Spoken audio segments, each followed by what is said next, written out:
Checking in on AI in the Big Five was published on Monday, June 23rd, 2025.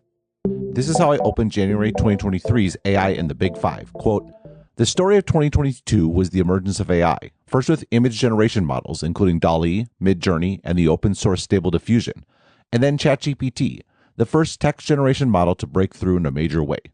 It seems clear to me that this is a new epoch in technology. End quote. Sometimes the accuracy of a statement is measured by its banality, and that certainly seems to be the case here.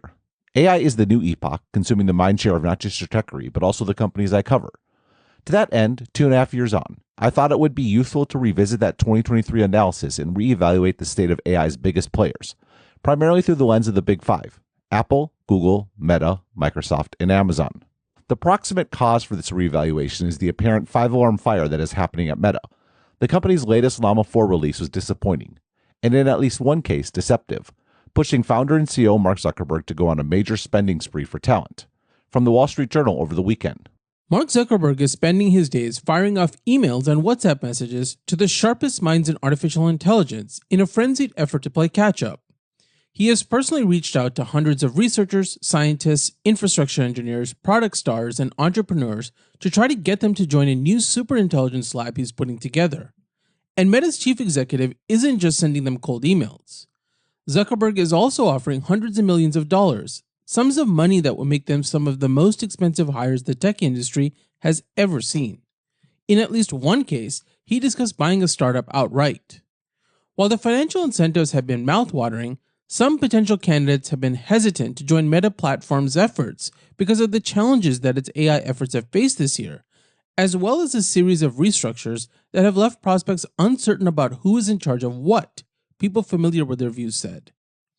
Meta's struggles to develop cutting-edge artificial intelligence technology reached a head in April, when critics accused the company of gaming a leaderboard to make a recently released AI model look better than it was. They also delayed the unveiling of a new flagship AI model, raising questions about the company's ability to continue advancing quickly in an industry-wide AI arms race. For those who have turned him down, Zuckerberg's stated vision for his new AI super team was also a concern. He has tasked the team, which will consist of about 50 people, with achieving tremendous advances with AI models, including reaching a point of quote-unquote superintelligence. Some found the concept vague or without a specific enough execution plan beyond the hiring blitz, the people said. That last paragraph complicates analysis generally. In my January 2023 article, I framed my evaluation through Professor Clay Christensen's framework of sustaining versus disruptive innovation. Was AI complementary to existing business models, i.e. Apple devices are better with AI, or disruptive to them, i.e. AI might be better than search but monetize worse? A higher level question, however, is if AI simply obsoletes everything, from tech business models to all white-collar work to work generally or even to life itself. Perhaps it is the smallness of my imagination or my appreciation of the human condition that makes me more optimistic than many about the probability of the most dire predictions. I think they are quite low. At the same time, I think that those dismissing AI as nothing but hype are missing the boat as well. This is a big deal, even if the changes may end up fitting into the Bill Gates maxim that, quote, we always overestimate the change that will occur in the next 2 years and underestimate the change that will occur in the next 10, end quote. To that end, let's go back 2 years to AI in the Big Five and consider where we might be in 8. Apple. Infrastructure, minimal. Model, none. Partner, OpenAI. Data, no public data differentiation, potential private data differentiation. Distribution, Apple devices. Core business. Devices are complementary to current AI use cases. Scarcity risk. Could lose differentiation in high-end hardware. Disruptive/sustaining. Sustaining. New business potential. Robotics. Apple has had a dramatic few years marked by the debacle that has been Apple Intelligence. The company has basic on-device LLM capabilities and its own private cloud compute infrastructure, but is nowhere near the cutting edge in terms of either models or products. The company's saving grace, however, is that its core business is not immediately threatened by AI. OpenAI, Claude, etc. are, from a consumer perspective, apps that you use on your iPhone or in a browser. Cursor is an IDE that you use on your Mac. Apple's local LLMs, meanwhile, can potentially differentiate apps built for Apple platforms, and Apple has unique access to consumer data and, by extension, the means to build actually usable and scalable individual semantic indexes over which AI can operate.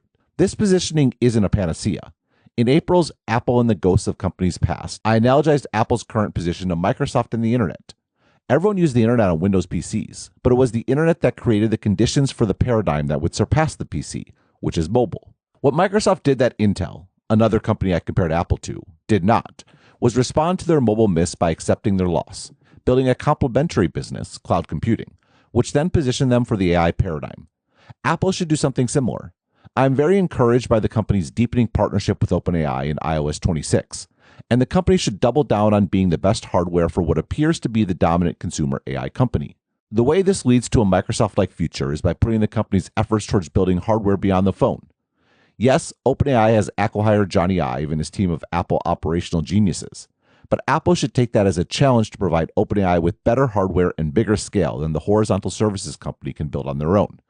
That should mean a host of AI-powered devices beyond the phone, including the Apple Watch, HomePod, glasses, etc. In the long run, Apple should be heavily investing in robotics and home automation. There is still no one better at consumer hardware than Apple, both in terms of quality and also scalability, and they should double down on that capability. The biggest obstacle to this approach is Apple's core conception of itself as an integrated hardware and software maker. The company's hardware is traditionally differentiated by the fact it runs Apple's own software, and for many years, it was the software that sold the devices. In truth, however, Apple's differentiation has been shifting from software to hardware for years now, and while Apple's chips have the potential to offer the best local AI capabilities, those local capabilities will be that much more attractive if they are seamlessly augmented by state-of-the-art cloud AI capabilities. If Apple does feel the need to go it alone, then the company needs to make a major acquisition and commit to spending billions of dollars. The best option would be Mistral. The company has a lot of talent, including a large portion of the team that built Meta's early and well-regarded Llama models, and its open-source approach is complementary to Apple's business. It's unclear, however, if French and European authorities would allow the current jewel of the European startup ecosystem to be acquired by an American company. Regardless, Apple needs to either commit to partnering, and the loss of control that entails, or commit to spending a lot more money than they have to date.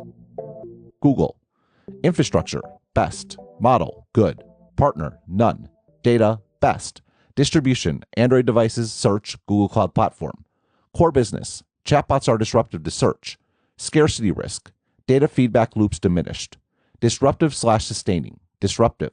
New business potential, cloud. Google is, in many respects, the opposite of Apple.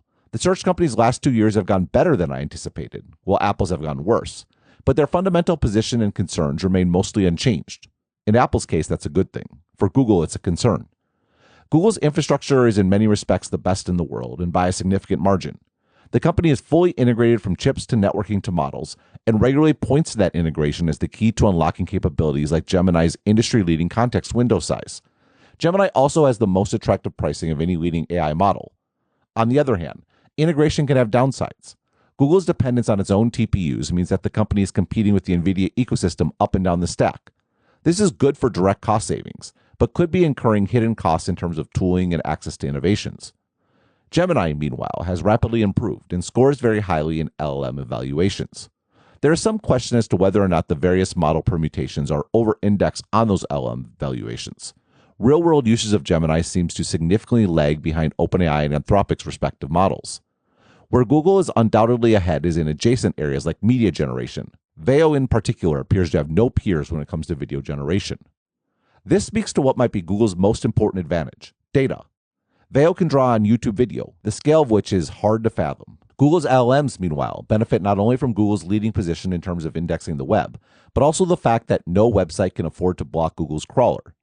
Google has also spent years collecting other forms of data, like scanning books, archiving research papers, etc. Google also has distribution channels, particularly Android. The potential to deliver an integrated device and cloud AI experience is compelling, and is Android's best chance yet to challenge Apple's dominance of the high end. Delivering on that integration will be key, however. ChatGPT dominates consumer mindshare to date, and, as I noted above, Apple can and should differentiate itself as the best devices for using ChatGPT. Can Google make its devices better by controlling both the model and the operating system and access to all the individual consumer data that entails? Or, to put it another way, can Google actually make a good product? The problem for Google, just as one could foresee 2 years ago, and even years before then, is the disruptive potential of AI for its core business of search. The problem with having a near-perfect business model, which is what Google had with search ads where users picked the winner of an auction, is that there is nowhere to go but down. Given that, I think that Google has done well with its focus on AI search overviews to make search better and, at least so far, maintain monetization rates. I also think the company's development of the search funnel to systemically evolve search for AI is a smart approach to tilt AI from being disruptive to sustaining. What is much more promising is cloud computing, which is where Google's infrastructure and model advantages, particularly in terms of pricing, can truly be brought to bear, without the overhead of needing to preserve revenue or reignite sclerotic product capabilities. Google Cloud Platform has been very focused on fitting into multi-cloud workflows, but the big potential in the long run is that Google's AI capabilities act as gravity for an ever-increasing share of enterprise cloud workflows generally. Meta, infrastructure, good. Model, okay. Partner, none. Data, good. Distribution, Meta apps, Quest devices. Core business, AI delivers more individualized content and ads. Scarcity risk, attention diverted to chatbots. Disruptive or sustaining, sustaining. New business potential, virtual worlds and generative UIs. Meta's positioning is somewhere between Apple and Google, but I've assumed it was closer to the former. The company may be scuffling more than expected in AI, but its core strategic positioning seems more solid. More individualized content slots into Meta's distribution channels, and generative ads should enhance Meta's offering for its long-tail advertising base. Generative AI, meanwhile, is very likely the key to Meta realizing a return on its XR investments, both by creating metaverses for VR and UI for AR. I'm on the record as being extremely optimistic about Meta's AI abundance. There are risks, however. The scarce resource Meta competes for is attention, and LLMs are already consuming huge amounts of it and expanding all the time. There is an argument that this makes chatbots just as much of a problem for Meta as they are for Google. Even if Meta gets lots of users using Meta AI, time spent using Meta AI is time not spent consuming formats that are better suited to monetization. The difference is that I think that Meta would do a better job of monetizing those new services. There is no expectation of objectivity or reliability to maintain like there is with search. Sometimes being a lowest common denominator interface is an asset. That noted, what does seem clear from Zuckerberg's spending spree is that these risks are probably bigger than I appreciated. Well, Zuckerberg has demonstrated with the company's Reality Labs division that he is willing to invest billions of dollars in an uncertain future. The seeming speed and desperation with these AI recruiting efforts strongly suggests that the company's core business is threatened in ways I didn't properly appreciate or foresee 2 years ago. In retrospect, however, that makes sense. The fact that there are so many upside scenarios for Meta with AI by definition means there is a lot of downside embedded in not getting AI right. The core business of a company like Apple, on the other hand, is sufficiently removed from AI that both its upside and downside are more limited, relatively speaking. What does concern me is the extent to which Meta seems to lack direction with AI. That was my biggest takeaway from my last interview with Zuckerberg. I felt like I had more ideas for how generative AI could impact the company's business than Zuckerberg did. Zuckerberg's comments on the company's recent earnings call were clearly evolved based on our interview, which took place 2 days prior. That too fits with the current frenzy. Zuckerberg seems to have belatedly realized not only that the company's models are falling behind, but that the overall AI effort needs new leadership and new product thinking. Thus, Alexander Wang for knowledge on the state of the art, Nat Friedman for team management, and Daniel Gross for product. It's not totally clear how this team will be organized or function, but what is notable, and impressive frankly, is the extent to which Zuckerberg is implicitly admitting he has a problem. That's the sort of humility and bias towards action that Apple could use. Microsoft. Infrastructure, very good. Model, none. Partner, OpenAI. Data, good. Distribution, Windows, Microsoft 365, Azure. Core business, AI drives Azure usage. Scarcity risk, access to leading edge models. Disruptive/sustaining, sustaining for Azure, potentially disruptive for Microsoft 365. New business potential, agents. Microsoft's position seemed unimpeachable in January 2023. This is the entirety of what I wrote in AI in the Big Five. Quote, Microsoft, meanwhile, seems the best placed of all. Like AWS, it has a cloud service that sells GPUs. It is also the exclusive cloud provider for OpenAI. Yes, that is incredibly expensive, but given that OpenAI appears to have the inside track to being the AI epoch's addition to this list of top tech companies, that means that Microsoft is investing in the infrastructure of that epoch. Bing, meanwhile, is like the Mac on the eve of the iPhone. Yes, it contributes a fair bit of revenue, but a fraction of the dominant player, and a relatively immaterial amount in the context of Microsoft as a whole. If incorporating ChatGPT-like results into Bing risks the business model for the opportunity to gain massive market share, that is a bet well worth making. The latest report from The Information, meanwhile, is that GPT is eventually coming to Microsoft's productivity apps. The trick will be to imitate the success of AI coding tool GitHub Copilot, which is built on GPT, which figured out how to be a help instead of a nuisance, i.e., don't be clippy. What is important is that adding on new functionality, perhaps for a fee, fits perfectly with Microsoft's subscription business model. It is notable that the company once thought of as a poster child for victims of disruption will, in the full recounting, not just be born of disruption, but be well placed to reach greater heights because of it. End quote. Microsoft is still well positioned, but things are a bit more tenuous than what I wrote in that article. Microsoft's relationship with OpenAI is increasingly frayed, most recently devolving into OpenAI threats of antitrust complaints if Microsoft doesn't relinquish its rights to future profits and agree to OpenAI's proposed for-profit restructuring. My read of the situation is that Microsoft still has most of the leverage in the relationship, thus the threats of government involvement, but only until 2030 when the current deal expires. Bing provided the remarkable Sydney, which Microsoft promptly nerfed. Relatedly, Bing appears to have gained little, if any, ground thanks to its incorporation of AI. GitHub Copilot has been surpassed by startups like Cursor and dedicated offerings from foundation model makers, while the lack of usage and monetization numbers from Microsoft's other Copilot products are perhaps telling in their absence. The extent that AI replaces knowledge workers is the extent to which the Microsoft 365 franchise, like all subscription as a service businesses, could be disrupted. What is critical, and why I'm still bullish on Microsoft's positioning, is the company's infrastructure and distribution advantages. I already referenced the company's pivot after missing mobile. The payoff to the end of Windows was that the company was positioned to capitalize on AI when the opportunity presented itself in a way that Intel was not. Microsoft also, by being relatively late, is the most NVIDIA-centric of the hyperscalers. Google is deeply invested in TPUs, although they offer NVIDIA instances, while Amazon's infrastructure is optimized for commodity computing and is doubling down with Trainium. Azure, meanwhile, is the exclusive non-OpenAI provider of OpenAI APIs, which not only keeps Microsoft enterprise customers on Azure, but is also a draw in their own right. To that end, I think that Microsoft's priority in their negotiations with OpenAI should be on securing this advantage for Azure permanently, even if that means giving up many of their rights to OpenAI's business as a whole.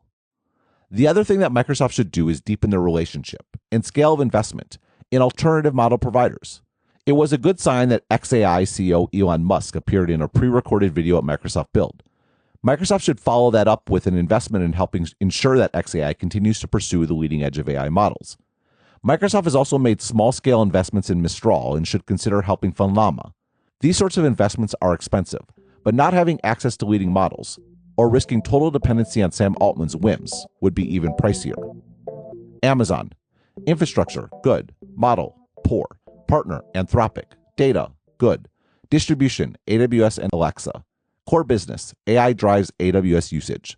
Scarcity risk, access to leading edge models, chip competitiveness. Disruptive/sustaining. Sustaining for AWS, long-tail e-commerce recommendations potentially disruptive for Amazon.com. New business potential. Agents, affiliate revenue from AI recommendations on Amazon.com. I've become much more optimistic about Amazon's position over the last 2 years. First, there is the fact that AI is not disruptive for any of Amazon's businesses. If anything, they all benefit. Increased AWS usage is obvious, but also Amazon.com could be a huge beneficiary of customers using AI for product recommendations. On the other hand, AI could be more effective at finding and driving long-tail e-commerce alternatives, or reducing the importance of Amazon.com advertising. AWS is also primarily monetized via usage, not seats. To the extent AWS-based seat-driven SaaS companies are disrupted, is the extent to which AWS will probably earn more usage revenue from AI-based disruptors. Second, AWS's partnership with Anthropic also seems much more stable than Microsoft's partnership with OpenAI. ChatGPT obviously drives a ton of Azure usage, but it's also the core reason why OpenAI and Microsoft's conflict was inevitable. Anthropic's lack of a strong consumer play means it is much more tenable, if not downright attractive, for them to have a supplier type of relationship with AWS, up to and including building for AWS's Trainium architecture. And, in the long run, even the upside Anthropic scenario, where they have a compelling agent enterprise business, is compatible with AWS, which acts as infrastructure for many successful platform companies. Third, AWS's early investment in Bedrock was an early bet on AI optionality. The company's investment in Trainium provides similar benefits in terms of the future of AI chips. You could certainly make the case that Amazon was and is behind in terms of core model offerings and chip infrastructure. That exact same case could be spun as Amazon being the best place to shift as the future AI landscape becomes clearer over time. AWS, meanwhile, remains the largest cloud provider by a significant margin. And at the end of the day, enterprises would prefer to use the AI that is close to their existing data, rather than go through the trouble of a migration. And don't forget about Alexa. There is, as I expected, precious little evidence of Alexa Plus even being available, much less living up to its promise. But there is obviously more potential than ever in voice-controlled devices. The model makers. The foundation model makers are obviously critical to AI. While this article is focused on the big tech companies, it's worth checking in on the status of the makers of the underlying technology. OpenAI. I have long viewed OpenAI as the accidental consumer tech company. I think this lens is critical to understanding much of the last 2 years. A lot of OpenAI's internal upheaval, for example, may in part stem from conflict with CEO Sam Altman, but it's also the fact that early OpenAI employees signed up for a science project, not to be the next Facebook. I do think that ChatGPT has won the consumer AI space and is more likely to extend its dominance than to be supplanted. This, by extension, puts OpenAI fundamentally at conflict with any other entity that seeks to own the customer relationship, from Microsoft to Apple. Both companies, however, may have no choice but to make it work.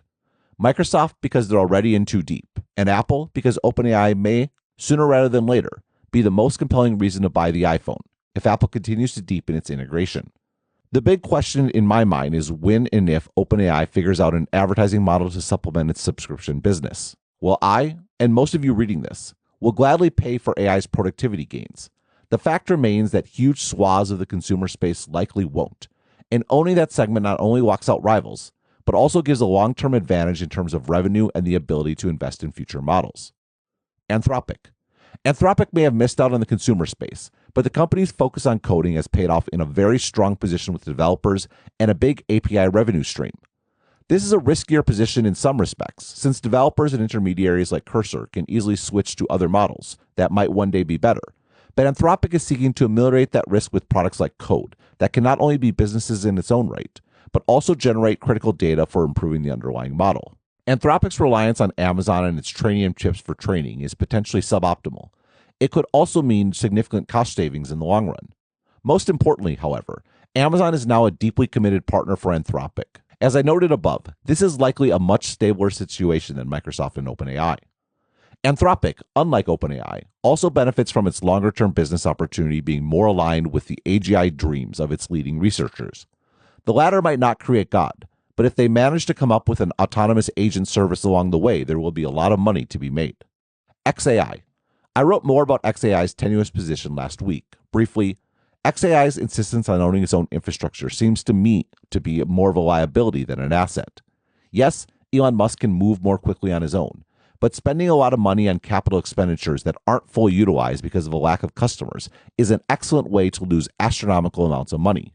XAI is a company that everyone wants to exist as an alternative to keep OpenAI and Anthropic honest, but that doesn't pay the bills. This is why the company should aggressively seek investment from Microsoft in particular. There is an angle where XAI and Oracle make sense as partners. XAI could use an infrastructure partner, and Oracle could use a differentiated AI offering. The problem is that they could simply exacerbate each other's challenges in terms of acquiring customers. One of the most harmful things that has happened to XAI is the acquisition of X. That simply makes XAI a less attractive investment for most companies and an impossible acquisition target for Meta, which is clearly willing to pay for XAI's talent. What is more interesting is the relationship with Tesla. To the extent that the bitter lesson covers self-driving is the extent that XAI's infrastructure can, at worst, simply be productively funneled to another Musk company. Meta. Here we are full circle with the news of the week. There is a case to be made that Meta is simply wasting money on AI. The company doesn't have a hyperscaler business and benefits from AI all the same. Lots of ChatGPT-generated Studio Ghibli pictures, for example, were posted on Meta properties, to Meta's benefit. The problem for Meta, or anyone else who isn't a model maker, is that the question of LLM-based AI's ultimate capabilities is still subject to such fierce debate. Zuckerberg needs to hold out the promise of superintelligence not only to attract talent, but because if such a goal is attainable, then whoever can build it won't want to share. If it turns out that LLM-based AIs are more along the lines of the microprocessor, essential empowering technology, but not a self-contained destroyer of worlds, then that would both be better for Meta's business and also mean that they wouldn't need to invest in building their own. Unfortunately for Zuckerberg, waiting and seeing means waiting and hoping, because if the bet is wrong, Meta is MySpace. This is also where it's important to mention the elephant in the room, China. Much of the U.S. approach to China is predicated on the assumption that AI is that destroyer of worlds, and therefore it's worth risking U.S. technological dominance in chips to stop the country's rise. But that is a view with serious logical flaws. What may end up happening, and DeepSeek pointed in this direction, is that China ends up commoditizing both chips and AI. If that happened, it's big tech that would benefit the most, to NVIDIA's detriment, and it wouldn't be the first time. For more analysis like this, please like and subscribe and visit Stratechery.com and listen to the Sharp Tech podcast. Also check out the Asianometry channel on YouTube to learn more about the technology changing our world.